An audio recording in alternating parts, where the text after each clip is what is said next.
Welcome to the Feminine Principle podcast, heart-centered conversation for soul-centered women who are on a path of self-discovery.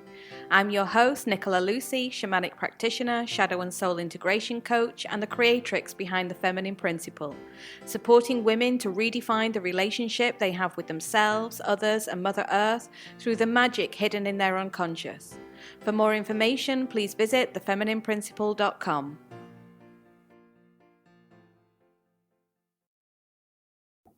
Good morning, ladies. This has been one hell of a wolf moon, full moon eclipse. So I know that you're all feeling the energy, me included. I think it's global. I think all of us who are on this path of self-discovery, we're all really starting to feel these shifts. And the more that we are engaging with our external world as a reflection of our internal world, like we've been doing with the triggers, then obviously we are feeling it a little bit more because we're starting to take back control. We're starting to take back some of our power.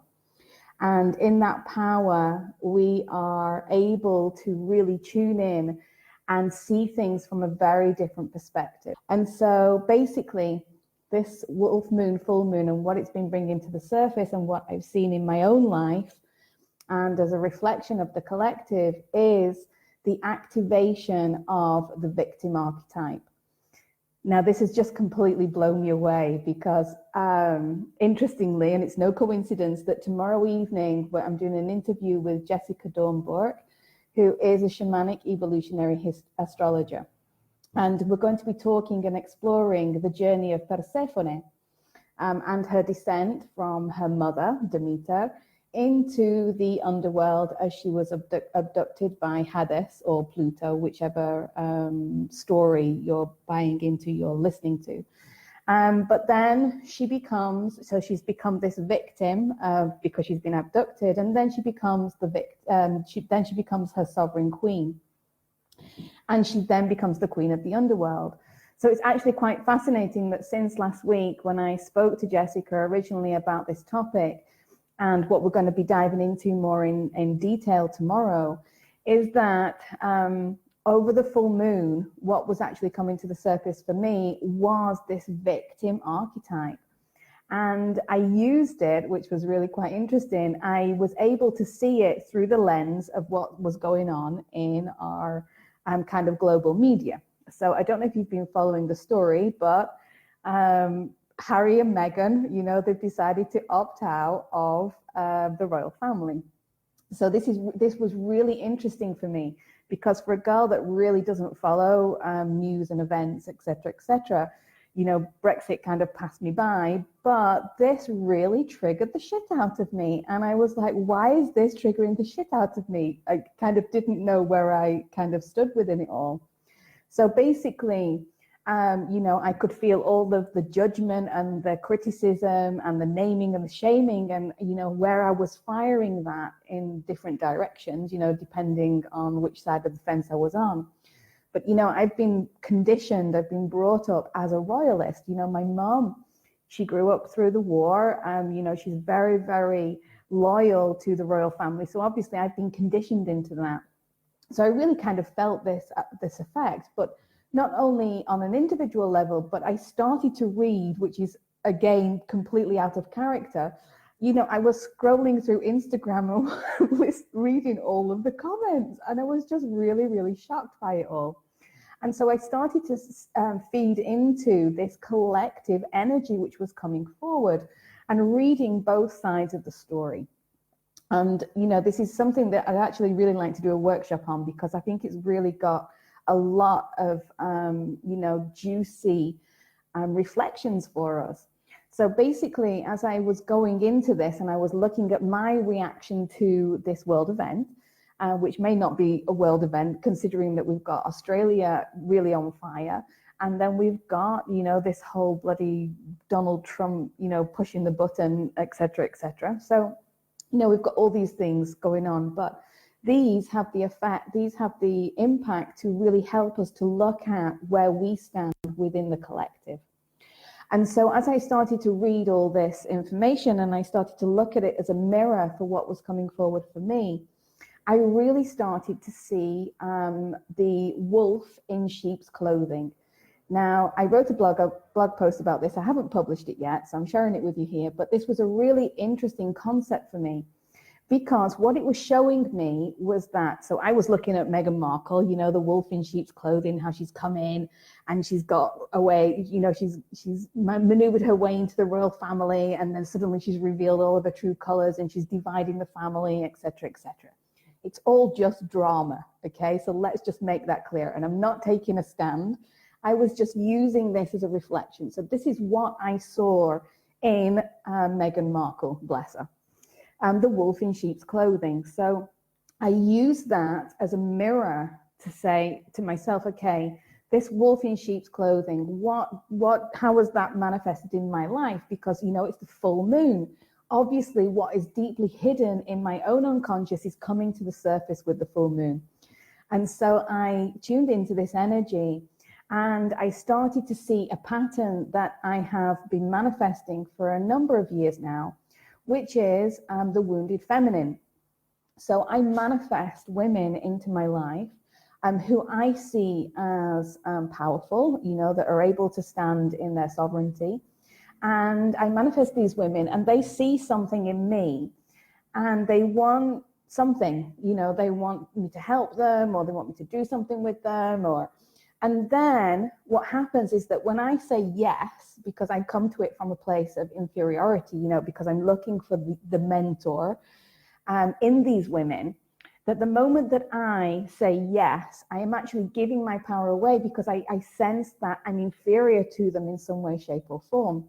So I keep manifesting this kind of dynamic into my life. So what I realized was that this kind of dynamic in my life was that the moment that I said yes, these women would turn on me 180 degrees and literally pull my house apart. So I was letting these women into my life with trust. I always trust too much, okay? It's probably one of my default patterns, because I see everything under the surface, and I always believe in the power of our humanity, that we will all step into whatever relationship with integrity, commitment, honesty, and trust.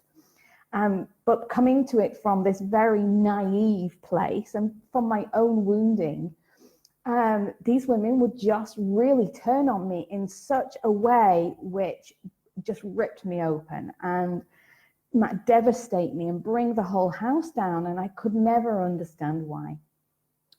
And so what was going on in the world stage helped me to dig deeper into this pattern. And so I've manifested one of these women practically every year to some varying degrees, but it's been a really interesting process. And so what this helped me to see was that I was still that little girl, looking for the female figure, even though I had a very strong female figure in my mother, who adopted me when I was 2. So she's been a real guiding role in my life. But, now she's in her later stages of Alzheimer's. And so I don't have that anymore. So I've been looking outside of myself for a woman, for a matriarchal figure to see me and to nurture me and to take me in their arms and guide me along and say, okay, come on, you've got all this lovely wisdom and knowledge and power and everything else. Come on, let me help you. So I've been looking for this in my external world. So obviously, I wasn't going to find it in the external world. This is why I kept manifesting all these women. I'm not going to find it in my external world, because it doesn't exist in the external world until I owned it in my internal world. So this realization, which was on Saturday morning, the day after the full moon, really woke me up. And it was like, holy shit, this has been a long-standing engagement with me, a long-standing pattern. And suddenly I could see it for how it was. But not only within that, I could see the pattern of the victim, and so I really started to dive into this on really going into it, with my little shovel and looking at it as an individual, but also as part of the collective. Now, in my own work and in my own journey, we are all victims in fact, the victim archetype is the one archetype that we are all connected with in some way, shape, or form, and which is dominant in our persona, in our sense of identity, because that victim archetype has been nurtured and created literally from the moment that we were born. So we have been born to unconscious parents, and they have been born to unconscious parents. So you can see it going through the generational lines of all these these unconscious woundings and traumas and patterns that we just carry through over and over and over again. So obviously, when we are born, you know, we are being born to unconscious parents, and they've come with their own luggage of wounding and trauma. So obviously, we are victims from the very first moment that we are born. You know, we rely on our family of origin for our survival, you know, to meet our most basic and safety, security, and stability, and trust, and food, and love, and substance. You know, one of those things is always shot out at birth. So we are automatically rewiring unconsciously our behaviors and our belief systems to adapt to this victim archetype and this poor me, you know, and we've all been there. So please don't tell me that you don't know this one, because we all know it. Oh, poor me. Oh, why is my life so shit? And why do I have to keep struggling like this? And, you know, and then there's the other one, which is the great big resistance. You know, I really don't want to do this anymore. I'm sick of doing it. I'm tired. I just want to let it all go. I want to climb under my duvet and just sleep, you know, till the end of time. And then there's the other side, which is, oh, you don't understand me. You don't know what I've suffered through. You don't know what my life has been like. This is all the dialogue and the conversation of the victim, of the inner victim. And I'm not minimizing what has happened to us in our life, because we've all experienced trauma. We've all experienced wounding and conditioning on some level. There's no way that we can judge, oh, mine's worse than yours, et cetera, because that just feeds into the whole victim mentality. You know, I've suffered more than you, and the whole competition thing. But looking at it, this victim archetype is so dominant within us. We don't even know that it's dominant, but it is. And so what I started to see was my own victim being activated, you know, by manifesting these women who would ultimately betray me. But what I also saw through the lens of the media coverage going on with the whole Meghan and Harry scandal was that not only was my victim activated, but also the collective victim was being activated. And this just blew me away, because it helped me to realize where exactly we are in our evolution. Now, this was a real moment for me. It was one of those moments where it just completely opens up the whole perspective. And so now we're in, you know, awakening to the feminine. We've all been on this path for the past 8 or 9 years, sometimes longer, really going deep and bringing everything to light. But now we're on the cusp, okay? So we're actually beginning to step into our power. But this victim archetype is still very, very dominant. So it's a moment where, especially with the eclipse season, you know, so the eclipse season is a portal. They happen every 6 months. They divide the year, the solar year, and they are the endings of what we've been going through for the past 6 months, and they're also the beginning of what we will start to manifest in the next 6 months. So these are real energy centers where we feel everything is coming to the surface, everything is being triggered. We are losing our minds, we're becoming overwhelmed, and we're trying to stay in our center, and we're still trying to live our lives, basically. But this is also a moment where we now get to choose. We can choose to stay attached to our victim. We can stay there in that energy and attached to our past and our wounds and are pointing the fingers at everybody else for the state of our lives.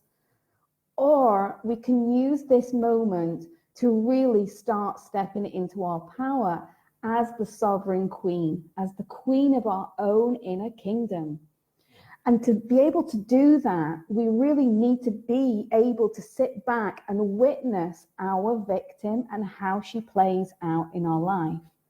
And to be witness to that is really quite a powerful gift, because we're getting the unique opportunity to see ourselves in a very different light. So it's kind of like stepping behind the veil and seeing the picture, the moving picture of how our life has been up until this moment. And then we can also take another sneak peek, and by feeling all of our energy and saying, well, do I want to continue to live like that? Or do I want to have a look and see what it means to be the queen of my own kingdom, standing in my own power, in balance and in harmony with myself? And this is a real moment of seeing things in a very different perspective. And so one of the things that really came up is that we always have to remember that we always have a choice. You know, as we've been so identified with our victim archetype, we always think, oh, I haven't got a choice. I have to put up with this person in my life, and I have to put up with this relationship in my life, and I have to do this because it's expected of me. It's all bullshit. All of it is fucking bullshit, because we have always had a choice. We are, even when we choose to stay in those unconscious patterns, we are unconsciously choosing to stay in those patterns. We are unconsciously choosing to stay attached to that victim archetype, her energy, her behavior, and her belief patterns. So when we start to wake up and we're starting to use our external stimuli as a mirror to what is going on the inside, our internal emotions, we can start to see, well, wait a second, I do actually always have a choice. So when we become aware of that inner victim and how she's really playing out in our life, we can enter into having, redefining the relationship that we have with her. So who is she? You know, where is she coming from? What is she doing? How is she doing it? What are her needs? Okay. So this is really, really important, because we are choosing consciously to engage with that wounded part of ourselves. And so by choosing to engage with her, we are then able to bring through her wisdom and her knowledge to then choose a different path. But to choose a different path, we're going to have to stay centered. We're going to really have to stay rooted in the container of our body. We're going to have to strengthen this, which is the walls of our inner kingdom, you know. So we have to learn how to get out of the head and all of that crazy shit that goes on in there, and be rooted and present in the body. And this is part of the work. You know, so every time when I'm working with myself, but also when I'm working with clients, and, you know, the potential to fly off into the head and the poor me, why me, etc., starts to kick in, it's about bringing it home back into the body, to feel those emotions, not to suppress them, not to run away from them, but to sit with them and feel all that crazy shit going on. Not to think it, because the thoughts run away with us, but to feel it, because all of those emotions have been suppressed in the body. So by bringing awareness to what is going on in the body, we're able then to stay present and to sit with it all. And also, not only that, but when we start to release all of this suppressed energy, we start to reclaim the power that is our innate birthright that's buried beneath it. And this is when things really start to change. Because all of that power, all of that sovereignty, all of that trust and that internal foundation that we have been seeking on the outside, including connection on the outside, it's all there on the inside. It's just been buried underneath all of this stuff. And the victim is there pushing it down and pushing it down. So when we start to just bring all that to the light and work with it, we're actually able to start reconnecting with that sense of trust and connection and love and worth and value from the inside. And when we start connecting with that, that is really when our world starts to shift, because we start to be in our lives. We stop doing in that sense and planning and looking and seeking, but we start being, so we're more receptive to all of the wonderful gifts and opportunities and everything that are coming our way, because we're more open, because we are being present in the moment and we're learning how to receive. So, part of the victim mentality and the archetype is that we've either been giving all the time or receiving, so there's always an imbalance in that. But when we bring all that home to ourselves, we're actually able to start giving and receiving in equal measure. But by doing that, we're starting to also explore how all that fits into our day-to-day world and what exactly it is that we came here to do. And so it's about just really honing in and saying, okay, who am I? This is the question that is at the root of us all. We are all searching to find out who we are on the inside. And the more that we can find out who we are on the inside, we're going to realize that this victim archetype no longer serves us. It doesn't mean to say that she has no place in our life. We just need to integrate her. We need to integrate all of that wisdom that we've learned from those wounds and traumas, but also reclaim the gifts that were buried underneath those wounds and traumas. So we can really align ourselves with who we truly are inside and find out what our personal philosophy is and find out, what is our purpose in life and how we want to manifest that purpose according to our strengths and not our weaknesses. So all the time we are engaging in this creation of our sovereign queen. And so this is a really beautiful moment for us. And I'm delighted that, this has all come up and just through awareness, but it's also come up since, I put into motion this talk tomorrow with Jessica, which is going to be really phenomenal. But this is how we work. This is how we start to come into flow, to recognize that nothing is an accident, nothing is a coincidence, that everything is perfectly timed in regards to divine timing, but it's about being able to see the magic in that. And we can't see that magic if we're still living out the victim. So ladies, we always have a choice.